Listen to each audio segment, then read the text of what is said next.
ଶୋଷ ବହୁତ ଲାଗୁଛି। ଏବେ ପାଣି ସରିଯାଇଛି, କ'ଣ କରିବି? ସେ ଏହା କହି ଆଖପାଖ ଦେଖୁଥିଲା। ଦୂରରେ ତାକୁ ଗୋଟିଏ ଛୋଟିଆ ଘର ଦେଖାଗଲା। ଆଉ ସେ ପାଣି ମାଗିବାକୁ ସେ ଘର ଆଡ଼କୁ ଗଲା।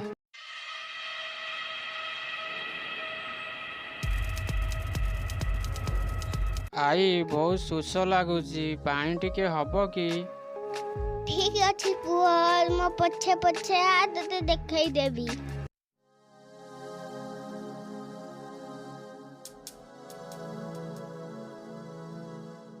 ଆରେ ଏ ଆଈ ଗଲେ କୁଆଡ଼େ? ଆଉ ଏ ହ୍ୟାଣ୍ଡପମ୍ପ ଆପେ ଆପେ ଚାଲୁଛି କେମିତି?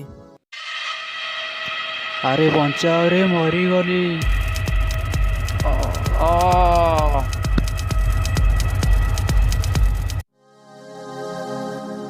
ଏ ଗାଁର ନାଁ ହେଉଛି ସୀତାପଲ୍ଲୀ।